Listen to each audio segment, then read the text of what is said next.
जय श्री कृष्ण बच्चों। बच्चों, अगर कभी आपको भगवान मिल जाए और आपकी चीज़ों को देख के कहेंगे, बताओ बच्चों ये सब चीज़ें किसकी है, तो आप क्या जवाब देंगे? तो चलिए ऐसे ही भक्त और भगवान की कहानी सुन लें।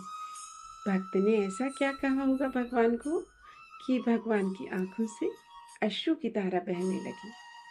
तो चलिए कहानी सुन लें। बच्चों, एक बार एक सच्चे भक्त के घर भगवान स्वयं आते हैं। भगवान को अपने घर आते देखकर भक्त का खुशी का ठिकाना न था। अब भक्त बड़े ही आदर से भगवान को अपने घर ले गया। भगवान ने कहा, ये घर किसका है? भक्त ने कहा, प्रभु ये घर आपका है। अब इस तरह से भगवान ने उसके घर की और भी चीज़ों के लिए कहा, ये सब चीज़ें किसकी है?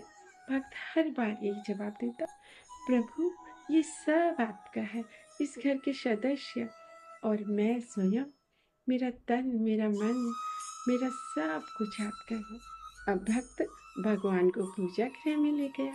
वहाँ पर भगवान कृष्ण ने अपनी मूर्ति को देखा और भक्त से कहा, ये किसकी है?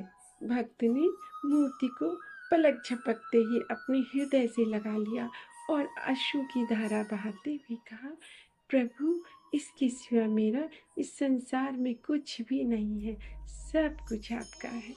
अब भगवान अपने प्रति अपने भक्त के हृदय में अनन्य प्रेम और अटूट विश्वास देकर अभिभूत हो गए और भगवान की आंखों से अश्रु की धारा बहने लगी। इसलिए बच्चों, अपने जीवन के जितने भी समस्याएं हैं, कष्ट, सब कुछ भगवान को सौंप दो।